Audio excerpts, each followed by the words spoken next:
دا بعضې کسان خو په روژه کې د ځانه داسې فرعون جوړ کړی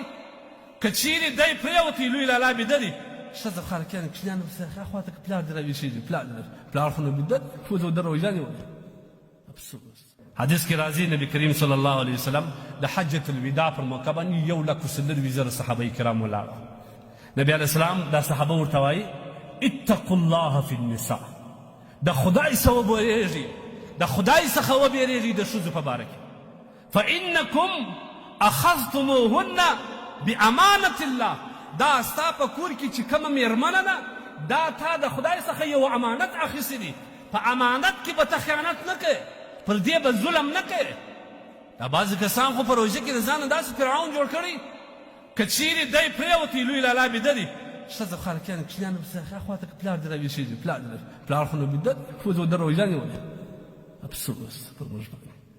هغه ښځې ورځ نیمۍ په دې کې تېره شوه چې کوچنیان د ده نه شړي چې ټکه نه غرمه شول دی راووتې بازار ته پیکه یې واړوئ په هنداره کې یې وکتل موټر یې چالانې کړې ایسي یې پر ایله کړه را روان شو بازار ته ښځه یې د کور په کار اخته شوه دیګ پوخ که کوچنۍ صفا که خونه صفا که کوټه صفا که لوښي پرېوله دا وکړه په دې کې تېره شوه در ماپښین به خورئ دی ناست بیا چې کله ماپښین سي دا اور ولګي دا سره اور ته ناست دی قسم دې مې په خدای الله پاک جل جلاله د قیامت په ورځ د ښځو په باره کې موږ د ګریوان ونیسي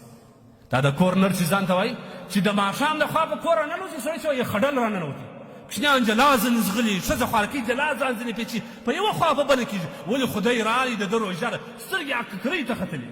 بیا نو ښځې په ناز باندې یو خوراک تیار کړي د زړه دربۍ په خپله اوري چې ته ودرېږه خوند به ورکړي که به نه ورکړي دی نه یې اوس یو د پلیټ وارې را باندې وکړي دی نه یې اوس یو شی واره را باندې وکړي دی نه یې فلان را باندې وکړي هغه زندګي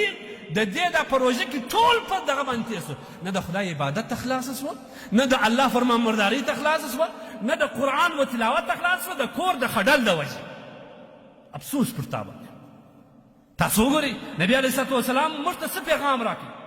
خیرکم لاهله بل روایت کې خیارکم لاهله راغلی په تاسو کې ما ته در ټولو غوره کس هغه دی چې د خپلې بیبي سره ښه سلوک کوي یو صحابي راځي ما حق المرأة على الزوج دا الله د رسول څخه پوښتنه کوي ای د الله رسوله د ښځې حق پر خاوند باندې شته وایي نه شته وایي موږ خو ولاکه شی له ورکوو ښځه هم پر خاوند حق لري دا خو یو منځ موږ راوستی دی دا زموږ د پښتو ترجمانې کوم صحابي نه وایي دا خو موږ کور ته یو منځ راولي 1,00,000 روپۍ مې در باندې اخیستې دي په والله چې غلطه وښودلې چې په دا سر دې وم رای نیول دا د ده یو منځ ده افسوس موږ پښتانه نیمۍ مسلمانان نه یو نیمۍ ټول رواجونه مې په دین داخل کړی یوازې لمونځ ته اسلام وایي یوازې روژې ته اسلام وایي یوازې زکات ته اسلام وایي نه اسلام څلور ونډې دي یوه ونډه موږ پر ځای کړې ده هغه لا هم ګوره څنګه د الله رسول ته صحابي وایي یا رسول الله ما حق المرأة على الزوج د ښځې حق پر خاوند باندې څه شی دی د الله رسول صلی الله علیه وسلم ته وایي ان یطعمها اول دا دی اذا طعمه کله چې خوراک ته اشتیا وسي خوراک به ورکړي ښه خوراک به ورکړي بیا وان یکسوها اذا کسیه کله چې جامو ته ضرورت سي جامه به ورکړي نو بیا د الله رسول ولا یضرب وجهها پر مخ به یې قطعا نه وایي د خپله ښځه او بیا به څه ولا یسخر بدې خبرې به نه ورته کوي رټي دی نه ټول عمر به په جنجال نه ورسره کوي او په کور کې د کوره ماسې او بل ځای به یوازې نه پرېږدي